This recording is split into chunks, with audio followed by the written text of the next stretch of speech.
How's it going, everybody? Welcome back, as always, to Continues to Tick as the time continues to move. And I just want to say welcome. Welcome to any new people that have joined the journey since the last video. I always notice that when I go to make these milestone videos, which aren't too often, but when I do go to make them and I reach that next mark and I upload that next video, some people that are new do join the journey. And I think it's really awesome to see and just continue to validate, this community, because there is a dividend investor community out there. There's not too many of us. So I do tend to notice we get together here on YouTube. There's a couple channels that are all documenting their journey, and it's pretty awesome to watch. But I just wanted to start the video by saying that, as always, friends, here we are with another dividend portfolio review. And as always, I'm going to choose a topic and then go into the dividend portfolio and, show you where we're at currently as time continues to pass and, we continue to invest and continue down this journey of trying to, build up our passive stream of income, build our dividend portfolio, hopefully with the intention that one day it will give us some cash flow, maybe some more than others, but the idea remains the same. We all think about the future, that future self where, we eventually don't want to work and exchange our time for money, in the conventional way, the 9 to 5, or let's say we want to reach retirement and we just want a little bit extra cash flow. We don't want that growth portfolio necessarily. We want to have our dividend portfolio. So regardless of what your personal goal is, friends, I'm always here every 2 weeks for now as this journey continues. But I just wanted to point out that it's awesome to see some new people join the journey because it's so easy to get discouraged. This journey is so long, friends, isn't it? It's way too long, and it's so easy to, gravitate off course a little bit and kind of forget what our ultimate goal is. It's very mundane, very slow, very boring. It's not a Tesla stock holding that just explodes for a month or two and then, falls back down. But I would argue that for me, there's nothing more exciting than to go to my activity section on my dividend portfolio and look at all my dividend payouts and, show it to my partner and annoy her so much when I do so. But I'm like, hey, it's for both of us. But, that's my version of fun, right? I don't think it's boring. But anyways, friends, as we continue onwards into this video, I do have one topic I did want to talk about, and it's 3 ways that I deal with financial stagnation, and it's 3 ways that I've dealt with it because this journey of being a dividend investor is so long. It's so easy to, feel this stagnation from time to time. It's hard. We have to continually remind ourselves as we see other people, explode with their Tesla stock. Remind ourselves why it is that we invest in this way, but just in general, why it is that we think of our finances. When we look at a friend or someone we know blow all their money on that M3 or that Porsche Panamera, and you're like, man, we went to school at the same time. What's going on? What am I doing wrong? But regardless, friends, this money, one key is making it. Another one is how we spend it. But we do need motivation along the way, because we will stagnate and we will forget why it is that we're saving, that we're investing in the first place. I know we're all future thinkers here, but we also need some reminders. And I got 3 tips here that hopefully can help you stay on course. So for the first tip, I always like to talk to those ahead of me whenever I feel some financial stagnation. Just to paint my picture, I'm an RN. I make a low $100,000, right?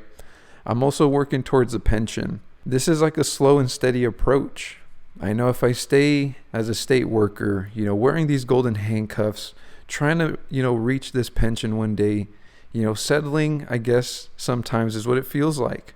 But when I talk to those ahead of me, I see what they've done wrong, but at the same time, I could see what they've done right. I'm a first generation born here in America. And my father, my mother, for example, I have aunts and uncles that have made very smart financial decisions. Their income from their employer has never been too much, right? It's always been a very small amount, but they've lived a very successful life by investing their money, building up these real estate portfolios is a very common theme in my parents and my uncles and aunts. For me, I'm trying to dive into the dividend portfolio for now just to kind of, put energy into other areas, but eventually I would like to put more energy into building my own real estate portfolio. But nevertheless, friends, when you speak to those ahead of you, they start to kind of tell you, hey, you're doing things right, or hey, try to, look at it in this way. When I speak to my parents, when I speak to my aunts and uncles who have made it, I would say, their daily income has never been too much, but by investing, now they've added to their financial situation, and they've played a very systematic, game here by over time accumulating these assets. I have an uncle, for example, who also put in time as a state worker and has a pension. And so often I want to just stop being a state worker. I always feel like I'm wearing these golden handcuffs, and I'm like, let me just leave. Let me just go to the private sector. I can go work from home, literally, instead of having to go into a prison. For those that don't know, I'm a prison nurse. So yes, sometimes it is hard to go into work, right? Most people don't want to go into a prison. They want to leave, get the heck out of there. But every day that I go into work, I go into a prison. And there's so many days where I'm just like, I just want to leave. But when I speak to this uncle who's already ahead of me, he's already done his state time, he's already retired. I've spoken to other people who have pensions as well through the federal government. They all say the same thing. They all say, I wish I could have started earlier, or because you started early, you're going to be done early. So just stay with it. Don't leave and come back. Stay with the course. My point to saying this, friends, is that sometimes you need to speak to those ahead of you. You need to kind of understand that, yes, you're on the right path. If you're a dividend investor, it's a slow and steady approach to building financial wealth. But odds are, if you speak to a dividend investor ahead of you and you see that picture of what it could be, let's say they start explaining to you their situation. Hey, I'm 50 years old. I've been a dividend investor for this long. Look at this passive stream of income I get. You're right on track, my friend. Keep going. And these are the type of things that give you a little bit of a spark when you need it, when you're feeling a little stagnated. It's honestly just a way to get a reminder that you're doing things right. But also, if you're not doing things right, it can kind of give you some motivation to kind of kickstart a different path or pivot a little if you need to make some adjustments. So my first tip, friends, is talk to those ahead of you. And don't talk to the people that wouldn't normally be mentors. Speak to the people that have already made it. Those are the people you want to talk to. They'll likely give you reassurance that you're doing it right, or they'll give you some guidance on ways to pivot and be better. And now with the second tip, friends, this one is a little bit counterintuitive, but I'll explain. And it's to actually spend money. When you're feeling financially stagnated, it's going to seem odd, but spend money. Trust me, do it. When you're financially stagnated, you're already unmotivated. You're looking for that spark to kind of get you to keep going, or looking for that motivation, to provide to yourself that, hey, you're doing this right and this is what you're doing it for. Remind yourself. I always think back to, when I was early on in the workforce. It was my partner and I's, 5th year anniversary, being together as, a long-term couple, partners. We're not married, but it was our 5 years together, and we wanted it to be something special. We were a little hesitant to spend money on this very nice Airbnb, but honestly, friends, this was such a pivotal moment in my life because it was an Airbnb in El Dorado Hills. If you guys don't know El Dorado Hills, California, it's kind of like the Hollywood Hills of the Sacramento area, Auburn area. Very nice. It's up in the hills, up in the mountains. The landscape is different. The air up there is different. When you go out into the woods and nature, and it's vast, and it's like you take a nice deep breath and there's nothing like it, right? It's just fresh air and quietness. It's so quiet and it feels so secluded, but town is only maybe 10, 12 minutes away. That is El Dorado Hills. And a lot of homes are very big with a lot of land up there and some of the nicest views. This Airbnb that we got gave me a motivation that literally changed my life. it showed me that, what is truly out there. And it's a whole nother tier of living, one that I can obtain, one that me and my partner can obtain if we just continue to not stop working. Like, we just continue down the path of, let's put energy into something and let's see what the end result will be. Let's focus on that end goal. We can get to that level. And that is why you have to spend money sometimes, is you have to remind yourself, and maybe one way is to expose yourself to what is actually out there, and then use that as motivation, as fuel to continue down this path that sometimes is mundane, it's boring, you don't see other people around your age doing it, but ultimately just know you're going to end up in a better position than your current state if you continue down this path. You got to remind yourself why it is that you do it. Now, going back to this Airbnb, it was the guest house to the main house, because these are really big homes. The guest house was on its own was like 1,800 square feet, I think, or close to 2,000 square feet, and the main house was just beautiful. But the view from the backyard was amazing. It was out into a vast valley. You see the rolling hills. But one of the nicest things was the house itself had a side-to-side full backyard with infinity pool. And it was out into this vast space. And that was the picture I have in my mind of what is truly attainable, what some people can achieve, in an area near myself. That isn't LA, it's not San Diego. It's just here in the Sacramento region. But El Dorado Hills is a very nice area. But I use this picture and I have it just permanently ingrained in my mind of what is truly possible. So if I didn't spend the money to see this, I wouldn't have been exposed to this level of living. And I wouldn't be able to reflect on this from time to time to then remind myself that this is truly attainable if I continue to make smart decisions with my finances. The owner of this home was a teacher. She was a teacher who built up a pension over time, and she has a partner as well who is doing pretty well off. But regardless, they were a very normal couple. They were in their late 60s, and they just said they made some smart decisions along the way. They invested, and here they were, owning this property with this view in El Dorado Hills, California. And that inspired me so much that every time I always, remember this, and I bug my partner saying, oh, this was Brianna's house. One day we're going to have Brianna's house. So sometimes, friends, you have to actually spend money to get exposed to the next tier of living, to use that as motivation, as fuel. That's just one example. Another one could be just taking some trips to Cabo, to Puerto Vallarta, taking some nice other Airbnb trips, reminding yourself why it is that you need money. You need money. And if you don't do these things, friends, sometimes it is so easy to get stagnated in time and forget. All you do is work. I get it. It's so easy to forget. And as far as the third tip, friends, dive into a deep dive into your current financial state. Use this then to create mini goals.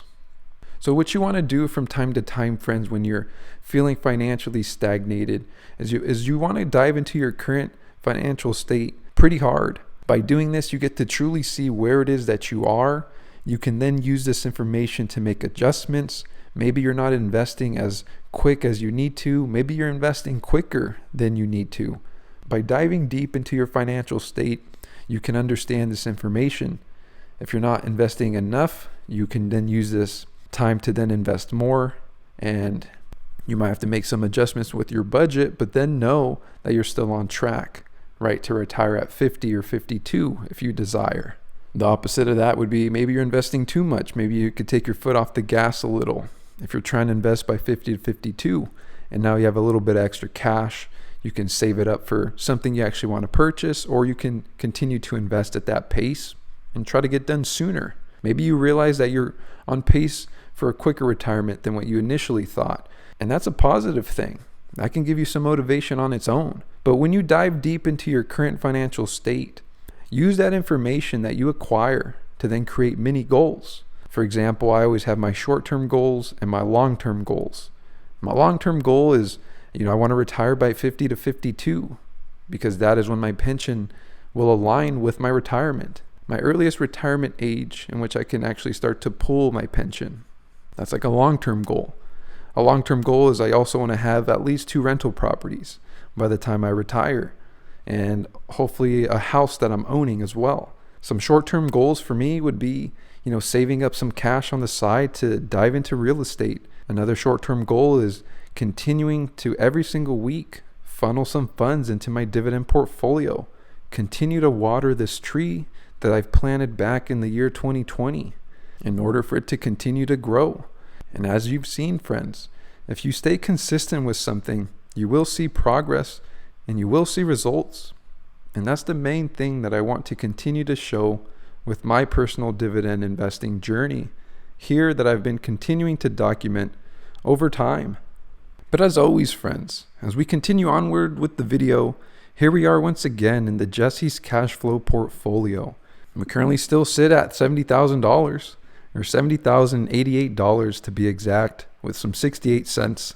And this is on the all-time chart here with a total return of 25.27%, which equates to a total gain of $9,034. It looks like overall the markets have continued to do pretty well. I was always a little bit, cautious of how, the year would go. I kept a little closer eye on it because the start of the year was a little bump. It was a little rough, but here we are once again continuing.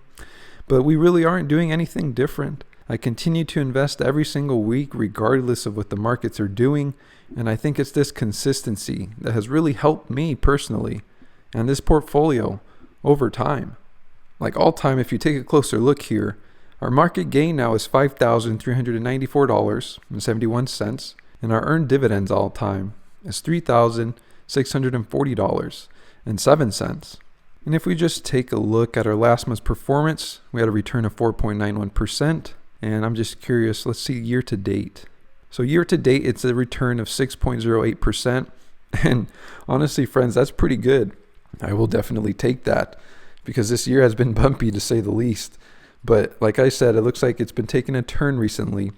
Not to say it'll stay here, but at least at this point in time, today, this is where the return is for my portfolio. And I'm content with that. I have no complaints. But the nice thing about being a dividend investor is even if it was maybe like literally a flat line or a slightly negative return, that would still be okay. Because as you've seen, I get $2,000 of dividends every single year from this portfolio.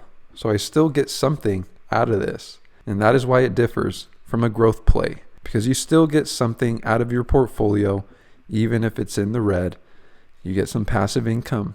And that's a reminder that is why we do this, right? And just to go a little bit into the activity section here, just to be a little transparent, we have some buys here that happened on the 30th, but we had our funnel here as well on that day. I continue to funnel $100 every single week into this portfolio, and that continues to be the game plan, $100. And as you see here, we get some dividend payouts so often now, and they're pretty noticeable. $10 from Pepsi, $20 from DLR, $5 from LMT, $80 from SPYD, $2 from the slow and steady but amazing holding of Waste Management. That thing is as steady as they come, to be honest. And then we got Duke Energy of $7, $8 from O, and the list continues, and it goes on for pages, friends. It goes on for a long time. And as far as some of the statistics for the portfolio, I'm just going to go on there just to show you guys. They might be one of your first times on here. Let's take a look. Jesse's cash flow. And as always, we hold 51 holdings. That doesn't change. It has not changed since the start of the portfolio. And my dividend yield is 3.15% with a very low expense ratio of 0.01%. And just to show you here a little bit more, I'm just curious. Let's take a look. This is all time. Let's take a look at the best return right now, which sector, and it's tech with 149%, energy, consumer discretionary, financials. Looks like my worst performer is communications, but that typically is the case. It's a slower one. It has its time. It has its time every now and again. That's why I have it as a sector. These markets, they come and go, they flow in different ways at different times. But as far as the tech, I'll just show you one example. It looks like Nvidia is still just super hot. 428% return, which is a gain of $3,402, which is pretty amazing. That thing has been off the hook. It's way higher than my, target allocation, but it's just rolling. So I'm just letting it ride. And then I have my Oracle, Apple, everything is in the green here. It seems in tech. And just before I go, friends, I know I don't dive into these sectors. I don't dive into all of them in every single video. But if you're curious to know, because I know when I started my dividend portfolio, it was nice to just see, someone's example of a dividend portfolio. M1 Finance has a link that's very shareable, and I always include it in my description box down below. So if you're curious to know what it is that I hold, you can take a look by clicking on that link if you're curious. But other than that, friends, here we are. I'll see you again in 2 weeks. This journey continues. I hope you continue on yours as well. This time is long, friends. It's way too easy, to get discouraged, but just continue to focus on the long-term goal and find little things that help you break some of that financial stagnation that you feel along the way. It's a tough road, friends, but just know you're not alone. Look at here on YouTube. There's a big community of dividend investors here, and I've been very thankful to have found one. So as always, friends, I'll see you on the next one. And until then, take care.